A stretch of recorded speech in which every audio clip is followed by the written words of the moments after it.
Good morning students. तो आज हम लोग का जो सेकंड चैप्टर चल रहा था, लास्ट क्लासेस में हमने सेकंड चैप्टर की कुछ पोर्शन कराया था पार्टनरशिप का। ठीक है, तो पार्टनरशिप में जो आज हम टॉपिक पढ़ेंगे अपना सेकंड चैप्टर का, बिजनेस स्टडी का सेकंड चैप्टर में से सबसे पहले जो टॉपिक पढ़ेंगे वो पढ़ेंगे minor as a partner. Minor को हम पार्टनर कैसे कह सकते हैं और माइनर कौन है। ठीक है, माइनर कौन है? सबसे पहला पॉइंट, माइनर जो है हमारा वो हमारा लेस है किससे? 18 ईयर्स। ठीक है, माइनर है हमारा लेस 18। ठीक है, 18 से लेस है। 18 के बाद हमारा मेजर पार्टनर हो जाएगा वो। अब माइनर पार्टनर का क्या रोल है पार्टनरशिप डीड में? माइनर जो पार्टनर है, सबसे पहले हम लोग पार्टनरशिप में पढ़ते हैं कि पार्टनरशिप में पार्टनर्स की जो लायबिलिटी होती है वो हमारी कैसी होती है? पार्टनरशिप में जो लायबिलिटी होती है वो अनलिमिटेड होती है, पर जो माइनर पार्टनर है इसकी जो लायबिलिटी है वो अनलिमिटेड है। अनलिमिटेड नहीं, लिमिटेड है। ठीक है, अनलिमिटेड किसकी होती है? जो सारे पार्टनर्स होते हैं। ठीक है, इसका ये नहीं है ये पार्टिसिपेट करेगा। ठीक है, हमारा पार्टिसिपेट करेगा, जो प्रॉफिट होगा वो भी इसको मिलेगा।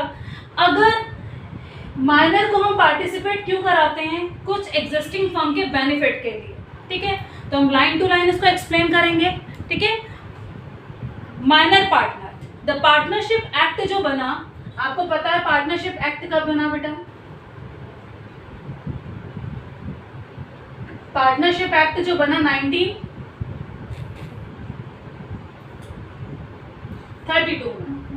1932 में पार्टनरशिप एक्ट में बोल दिया गया, do not permit a minor become a partner. ये कोई परमिट नहीं मिला कि माइनर का क्या है, हमारा पार्टनर है पार्टनरशिप का।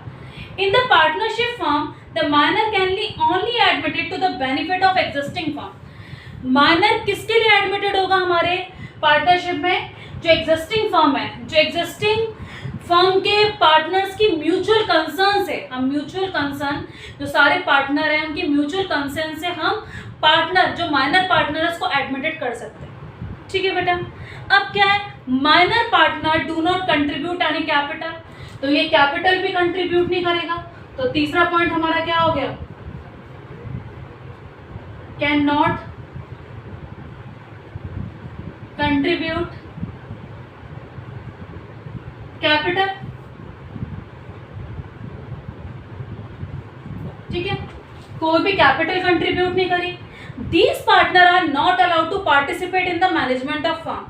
इस पार्टनर को अलाउ भी नहीं है कि पार्टिसिपेट करे फर्म में। The minor partner is liable to outsider. ठीक है, he does not get any share of losses and he get only share of in the profit. ठीक है, कोई भी इसको शेयर नहीं मिलता, हमारा लॉसेस का कोई भी शेयर इसको, क्योंकि उसने कंट्रीब्यूट ही नहीं करी है कैपिटल। ठीक है, after attaining the age of majority, अगर मेजोरिटी 18 ईयर्स का अबव हो जाता है, 18 ईयर्स का हो जाता है, तब इसको नोटिस देना पड़ेगा। कहाँ पर बेटा? Minor has to giving the public notice and start whether to become a partner if firm और नॉट। इसको एक नोटिस देना पड़ेगा पब्लिक को। If he does not give any notice within the prescribed period, अगर वो prescribed period पे notice नहीं देता है, ठीक है, कौन? Minor partner. ठीक है, he will be demanding to become a active partner of the firm, और डिमांड करेगा वो एक्टिव पार्टनर होने की। On attaining the age of majority the liability will be become unlimited. अगर इसकी एज हो जाएगी हमारी 80 अबव या 18, तो ये लायबल हो जाएगा अनलिमिटेड लायबिलिटी। इसकी भी पार्टनर की, माइनर पार्टनर की लायबिलिटी 18 ईयर्स के बाद या 18 ईयर्स में जब ये एज पूरी कंप्लीट हो जाएगी तब क्या हो जाएगी बेटा? इसकी क्या हमें देखने को मिलेगा? इसकी लायबिलिटी भी अनलिमिटेड हो जाएगी, जैसे कि पार्टनरशिप में डीड में थी। ठीक है, and he will get the share of the profit and loss of the company, और इसको प्रॉफिट भी मिलेगा और क्या होगा बेटा? इसको लॉस भी मिलेगा। सो क्या देना पड़ेगा? पब्लिक को नोटिस देना पड़ेगा कि मेजोरिटी पीरियड में आ गया है और ये अब क्या सारे पार्टनर्स के संग काम कर सकता है, और सारे पार्टनर्स के संग जो लायबिलिटी है, लायबिलिटी इसकी अनलिमिटेड हो जाएगी, और ये कंट्रीब्यूट भी करेगा कैपिटल, और कैपिटल कंट्रीब्यूट करेगा तो भैया लॉसेस भी इसको बियर करने पड़ेंगे और प्रॉफिट भी मिलेगा। ठीक है, and he will also to allow the participate in the management, और इसको पार्टिसिपेट भी करेगा किसमें? मैनेजमेंट में। ठीक है, मैनेजमेंट में पार्टिसिपेट भी करेगा। ठीक है, और क्या बेटा इसको मिल जाएगा? एंड लाइक अदर एक्टिव, और अलग एक्टिव पार्टनर की तरह ये काम करेगा। तो बहुत सारे क्वेश्चन हमारे एमसीक्यूज के बनते हैं इसमें से। सबसे पहला क्वेश्चन कि माइनर पार्टनर की एज क्या है, ठीक है, less than 18 years. Less than 18 years हमारा क्या कंसीडर किया जाएगा, एमसीक्यूज में पूछा जा सकता है कि एक पार्टनर है, घुमा फिरा के केस स्टडी बेस्ड क्वेश्चन आ सकता है आपका कि एक पार्टनर है, उसकी एज है 19, उसकी एज है हमारी बिलो 14 ईयर्स, तो is a consider that partner is liabilities unlimited या लिमिटेड, तो लिमिटेड, ठीक है। तो क्वेश्चन आ सकता है कि एक पार्टनर है 15 ईयर्स का, 16 ईयर्स का, 18 ईयर्स का और 13 ईयर्स का, तो कौन सा पार्टनर हमारा माइनर पार्टनर में नहीं। अब नॉट वाले क्वेश्चन भी आ सकते हैं बेटा, कौन सा पार्टनर जो है हमारा वो माइनर पार्टनर नहीं है, तो आप क्या कहेंगे 18 ईयर्स वाला, ठीक है, 18 ईयर्स वाला आप क्या कहेंगे, उसको कंसीडर करेंगे माइनर पार्टनर। तो डज नॉट भी आ सकता है बेटा, नॉट को आपको देखना होगा एमसीक्यूज क्वेश्चन में। क्वेश्चन 3 पॉइंट तो आपके गलत है और 1 ठीक है, ठीक है। अब बेटा हम लोगों ने इसके बारे में पढ़ा कि माइनर पार्टनर, पहली बात ये लेस देन 18 ईयर्स होता है, इसकी लायबिलिटी जो होती है लिमिटेड होती है, कोई भी पैसा जैसे कंट्रीब्यूट करा हमने 1 लाख रुपए, ठीक है, 1 लाख रुपए है। माइनर पार्टनर जो है हमारा 10,000 रुपये ऐसे दे रहा है, ठीक है। तो अब क्या है कि कोई भी क्लेम हुआ तो 4 पार्टनर हैं, उनसे 20-20 या 25-25 हज़ार रुपये ऐसे करके ले ली गए, तो मतलब उसको ये नहीं है कि इस पार्टनर माइनर पार्टनर से हम पैसा लेंगे कि वो कंपनी का जो भी कुछ लॉसेस हुआ है वो भरे, ऐसा कुछ नहीं करेंगे हम माइनर पार्टनर के हिसाब से, ठीक है। अब माइनर हमारा पार्टिसिपेट कर रहा है फर्म में एग्जिस्टिंग फर्म की बेनिफिट के लिए, ठीक है, वो सारे पार्टनर्स की म्यूचुअल कंसर्न्स के थ्रू होता है, ठीक है। कोई भी काम पार्टनरशिप में होता है बेटा पार्टनर्स की म्यूचुअल कंसर्न के थ्रू होता है, क्योंकि पार्टनरशिप डीड में एग्रीमेंट हो गया होता है, ठीक है। ये था बेटा हमारा माइनर पार्टनर के बारे में, ठीक है। अब पढ़ेंगे हमारा फॉर्मेशन ऑफ पार्टनरशिप, ठीक है, कैसे पार्टनरशिप फॉर्म हमारी फॉर्म्ड होती है। Formation of partnership,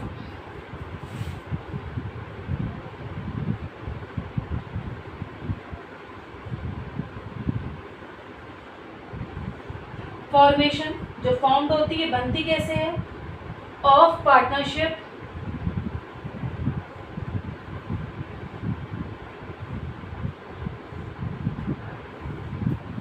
formation of partnership firm. तो इससे भी काफी सारे एमसीक्यूज बन सकते हैं। पहले हम पढ़ते हैं फॉर्मेशन ऑफ पार्टनरशिप फर्म है क्या।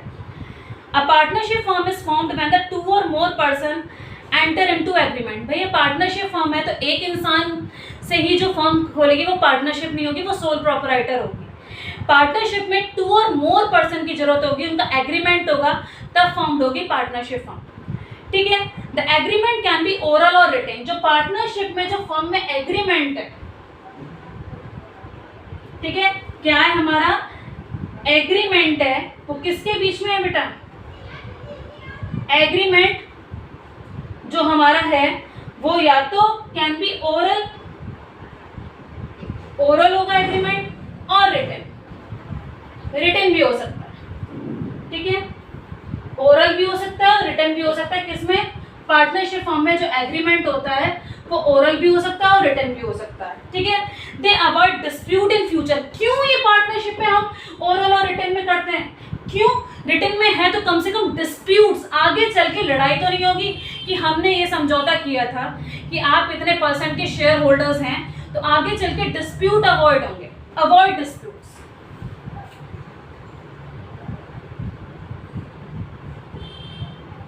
अवॉइड डिस्प्यूट, डिस्प्यूट्स मतलब लड़ाई नहीं होगी, ठीक है। इट इज ऑलवेज एडवाइजेबल, तो रिटन एग्रीमेंट होता है। After signing the agreement partnership can come into in the existence. It is not compulsory the registration but partner is form to get registered because the registration get. अब एक question है, partnership को registered होना चाहिए कि नहीं। Partnership registration compulsory नहीं है, पर पार्टनरशिप कंपल्सरी ये नहीं कि रजिस्टर्ड होनी चाहिए हमारी पार्टनरशिप फर्म, बल्कि लोग रजिस्टर करवाते हैं। क्यों, क्योंकि सरकार की तरफ से कुछ बेनिफिट्स मिलते हैं पार्टनरशिप फर्म को, ठीक है, उस बेनिफिट के लिए रजिस्टर करवाते हैं पार्टनरशिप फर्म को पार्टनर्स। ठीक है, अब क्या है बेटा, पार्टनरशिप डीड क्या है, अब पढ़ेंगे पार्टनरशिप डीड के बारे में। पार्टनरशिप डीड, ठीक है, फॉर्मेशन ऑफ पार्टनरशिप में ओरल और रिटन होता है, डिस्प्यूट्स ना हो तो रिटन एग्रीमेंट होता है। सबको यही एडवाइस करते हैं, कोई चीज़ लिखी होगी तो प्रूफ तो होगा हमारे पास कि ये हमारा कॉन्ट्रैक्ट हुआ था हमारे बीच में। पार्टनरशिप डीड क्या है, पार्टनरशिप में एक डॉक्यूमेंट है, टर्म्स एंड कंडीशन होती है पार्टनरशिप एग्रीमेंट के टाइम, वो पार्टनरशिप डीड है। डॉक्यूमेंट्स होते हैं बेटा, एक डॉक्यूमेंट होता है जिसमें कि पार्टनरशिप एग्रीमेंट दो पार्टनर्स के बीच में या बहुत सारे पार्टनर्स हैं उनके बीच में एक डॉक्यूमेंट रिटन होता है, उसको बोलते हैं पार्टनरशिप डीड। एक स्टैम्प पेपर होता है, उसमें रूल्स एंड रेगुलेशन लिखी होती है, टर्म्स एंड कंडीशन लिखी होती है रिटन में। क्या है पार्टनरशिप डीड बेटा, एक डॉक्यूमेंट है जो कि पार्टनर्स के लिए लिखा होता है, डॉक्यूमेंट है हमारा। पार्टनरशिप डीड एक डॉक्यूमेंट है जो terms and condition and rules and regulation लिखे होते हैं, किसके लिए, पार्टनर्स के लिए। ठीक है, एक एग्रीमेंट होता है, इसको बोलते हैं पार्टनर्स के बीच में जो स्टार्टिंग में एग्रीमेंट हो गया होता है कि आपने इतने % शेयर लगाया तो आप इतना % प्रॉफिट लेंगे, आप इतना लॉस की कंपनसेशन भुगतान करेंगे, that is called partnership deed. ठीक है, वो स्टार्टिंग में क्लियर हो जाता है। It is a contents to right and duties of the partnership firm, और इसमें ये लिखा होता है कि पार्टनरशिप फर्म में किसकी क्या राइट्स हैं, किसकी क्या ड्यूटीज हैं। ठीक है, the common contents of partnership deeds, common contents क्या है पार्टनरशिप के, तो देखते हैं कॉमन कंटेंट्स क्या है। कॉमन कंटेंट्स क्या है, सबसे पहले लिखा होगा name of the partner, name of the firm, firm का नाम, जैसे XY लिमिटेड है हमारा, name of the firm, firm का नाम लिखा होगा। ठीक है, दूसरी बात, name and address of the partner, name लिखा होगा पार्टनर का एंड एड्रेस। ठीक है, एड्रेस भी मेंशन होगा और पार्टनर का एड्रेस मेंशन होगा। ठीक है, और नेम होगा पार्टनर्स का। फिर nature of the business of the firm which carry on, कौन इस बिजनेस को कैरी कर रहा है ये लिखा होगा। प्लेस ऑफ द बिजनेस, कहाँ पर हमारा बिजनेस है। प्रॉफिट शेयरिंग रेशियो पता होगा, capital contribution of each partner, इस डॉक्यूमेंट में ये लिखा होगा क्या क्या, कितने कितने कैपिटल कंट्रीब्यूट करिए ईच पार्टनर्स ने। तो क्वेश्चन ऐसे भी एमसीक्यूज का आ सकता है कि ऐसे भी घुमा फिरा के एमसीक्यूज का क्वेश्चन पूछ सकते हैं कि क्या क्या पॉइंट्स आ रहे हैं हमारे इस डॉक्यूमेंट कंटेंट्स में। ठीक है, तो एक पॉइंट दे दिया जाएगा कि मतलब कुछ भी XYZ लिमिटेड जो हमारा इस पार्टनरशिप डीड में नहीं आ रहा, तो उसी को आप क्या कर देंगे कि पार्टनरशिप डीड में क्या चीज़ नहीं आ रही। Profit sharing ratio partner, right and duties of the partners, mode of maintaining accounts, कैसे कैसे मेंटेन करने हैं अपने अकाउंट्स, क्या क्या इंटरेस्ट पेबल रेट है, कैपिटल का कितना कितना इंटरेस्ट, और विड्रॉल करेंगे तो क्या इंटरेस्ट है, सैलरी क्या है, और रिटायरमेंट क्या है, डिसोल्यूशन क्या है, कितने साल बाद रिटायर ले सकता है पार्टनर, और डिसोल्यूशन कब कर सकते हैं अपनी फर्म को, और डिस्प्यूट को कैसे सॉल्व कराया। अगर कोई भी लड़ाई होती है पार्टनर्स के बीच में तो क्या मेथड अपनाया जाएगा डिस्प्यूट को सॉल्व करने का। ठीक है, इंटरेस्ट पेबल, अगर लोन लिया है तो कौन कैसे कैसे इंटरेस्ट पे करेंगे और कैसे कैसे लोन को भरपाई करेंगे कौन, पार्टनर्स। तो ये सब चीज़ें हमारी पार्टनरशिप के डीड के डॉक्यूमेंट्स में लिखे होते हैं। ठीक है, तो बहुत सारे कंटेंट्स होते हैं हमारे पार्टनरशिप में जो भी हमने पढ़ के बताए। ठीक है बेटा, इतना था हमारा पार्टनरशिप डीड में और फॉर्मेशन ऑफ पार्टनरशिप फर्म। ठीक है, अब जो नेक्स्ट पॉइंट है हमारा वो है हमारा कि registration of partnership firm. Registration of partnership firm के बारे में पढ़ेंगे। Legally it is not compulsory. Registration of partnership firm हमारा कंपल्सरी नहीं है। ठीक है, जो हम लोग बार बार बता चुके हैं, registration of partnership firm is not compulsory, पर कुछ लोग कराते हैं रजिस्टर्ड, क्यों, अब बेनिफिट्स लेने के लिए। ठीक है, legally it is not compulsory to the partnership firm get itself registered, but then also partner prefer to the firm registered because unregistered firm suffer serious problem. जब हम अनरजिस्टर्ड हैं तो हमें बहुत सारी प्रॉब्लम्स उठानी पड़ती हैं, इसीलिए बहुत सारे पार्टनर्स क्या कराते हैं बेटा, पार्टनरशिप फर्म को रजिस्टर करवाते हैं, और रजिस्टर करवाने से हमारे बहुत सारे बेनिफिट्स मिलते हैं। तो क्या क्या, पहला point, a partner can, unregistered firm can not file the case against the partnership firm. अगर कोई भी फर्म रजिस्टर्ड नहीं है तो हम फाइल केस नहीं कर सकते किसी के दौरान, पार्टनरशिप फर्म में हम फाइल केस नहीं कर सकते, ये हमें डिसएडवांटेज है हमारा। दूसरा, a partner unregistered firm, other partner के, जो अनरजिस्टर्ड फर्म है, अदर पार्टनर के लिए हम क्या नहीं कर सकते, फाइल केस नहीं कर सकते। थर्ड पार्टी और आउटसाइडर के लिए हम फाइल केस नहीं कर सकते। तो ये बहुत सारे डिसएडवांटेज हैं हमारे जब हम रजिस्टर्ड नहीं होते। अब बेटा ये तो डिसएडवांटेज थे अगर रजिस्ट्रेशन नहीं होती, कंपल्सरी नहीं है, पर अब हम पढ़ेंगे क्या प्रोसीडर है रजिस्ट्रेशन की, कि हम रजिस्ट्रेशन अपने फर्म को, पार्टनरशिप फर्म को करा रहे हैं तो क्या प्रोसीडर्स है। भैया हमने फर्म को रजिस्ट्रेशन कंपल्सरी नहीं है, अगर कंपल्सरी है, अगर हम करवाना चाह रहे हैं तो कैसे करवाएंगे, प्रोसीडर्स क्या, तो देखते हैं क्या प्रोसीडर्स है हमारे फर्म को रजिस्टर्ड करवाने में।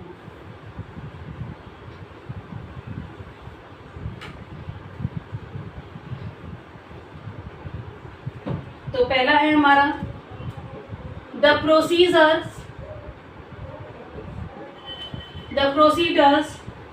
फॉर रजिस्ट्रेशन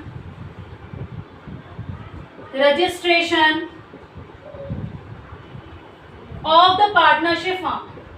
पार्टनरशिप फर्म को हम रजिस्टर्ड करवाएंगे तो क्या प्रोसीजर्स होगी उसके, तो वो हम पढ़ेंगे इस टॉपिक में, ठीक है। तो देखते हैं क्या, a partnership firm can be registered any time. हम पार्टनरशिप फर्म को रजिस्टर करवा सकते हैं जब हम फॉर्मेशन करते हैं। The partner desire to be registered, partners की डिजायर से, जब उनकी इच्छा हो। It get be firm registered, the partner can have to apply registrar से हम लोग क्या करते हैं, रजिस्ट्रार होता है हमारा, जो हमारा रजिस्टर्ड करता है फर्म को, फिर हम उसको क्या करते हैं कि रजिस्ट्रार से। तो बेटा क्या क्या प्रोसीडर्स हैं हमारा रजिस्ट्रेशन ऑफ पार्टनरशिप फर्म के लिए। तो अगर हम रजिस्टर्ड करवाते हैं अपना पार्टनरशिप फर्म तो क्या क्या प्रोसीडर्स हैं, ठीक है। अब हम कब करा सकते हैं रजिस्ट्रेशन फॉर्म, जब हमारा फॉर्मेशन हो गया कंपनी का, और उसके बाद हम फॉर्मेशन के बाद जब भी पार्टनरशिप की डिज़ायर हो तब वो पार्टनरशिप का हमारा रजिस्टर्ड करवा सकता है पार्टनरशिप फर्म को। सबसे पहले हमें नेम ऑफ द फर्म देना पड़ेगा, नेम ऑफ द फर्म का नाम क्या है। उसके बाद हम देंगे the principal place of the business, ठीक है, जहाँ पर हमारा बिजनेस एग्जिस्ट है, जो हमारा हेड ऑफिस है उसको हमें बताना पड़ेगा, एड्रेस देना पड़ेगा। The name of any other place where the firm will be carrying on the business, ठीक है, कहाँ पर हमारा फर्म कैरी हो रही है, बिजनेस कहाँ है, इसका हमें एड्रेस, ब्रांच ऑफिस के बारे में बताना पड़ेगा जो हमारे बिजनेस का है। Date of admission of the partners in the firm, कब कब पार्टनर्स ने हमारा एडमिट किया है हमारे पार्टनरशिप फर्म को, सब कुछ इन्फॉर्मेशन देनी पड़ेगी। और ये बताना पड़ेगा name of the end partner, name and permanent address of the partner, ये भी बताना पड़ेगा कि नेम क्या है पार्टनर्स का और परमानेंट एड्रेस क्या है। और duration of the firm, duration of the firm मतलब कि कितने साल तक हमारा पार्टनरशिप फिक्स पार्टनर है, पार्टनरशिप एट विल है, कि 5 साल तक चलेगा कि 10 साल तक चलेगा, ये सब कुछ हमें पार्टनरशिप रजिस्ट्रेशन के टाइम हमें बताना पड़ेगा किसको, रजिस्ट्रार को, रजिस्टर्ड ऑफिस जाकर। इसकी बेटा फीस भी लगेगी, रजिस्ट्रेशन फीस, ठीक है। एक तरीके से देखा जाए तो पार्टनरशिप में कोई भी रजिस्ट्रेशन कंपलसरी नहीं है, पर हम कुछ बेनिफिट्स के लिए, कुछ अपनी प्रॉब्लम ना क्रिएट हो उसके लिए हम क्या करते हैं, हम रजिस्ट्रेशन कराते हैं। रजिस्ट्रेशन से हमें बहुत सारे बेनिफिट्स मिलते हैं और बेनिफिट से हम लोग को काफ़ी कुछ सुधार आता है हमारे बिजनेस में।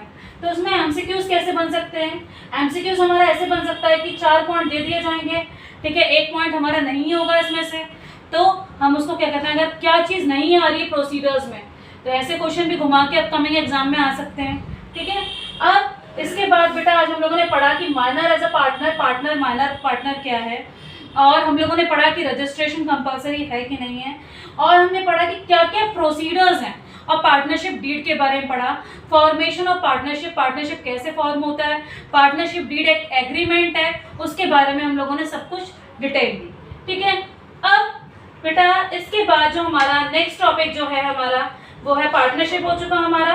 इसके बाद पार्टनरशिप का पूरा हमारा टॉपिक हो गया। इसके बाद कॉर्पोरेशन ऑर्गेनाइजेशन पढ़ेंगे हम लोग नेक्स्ट वीडियो में। तब तक के लिए good bye, have a nice day.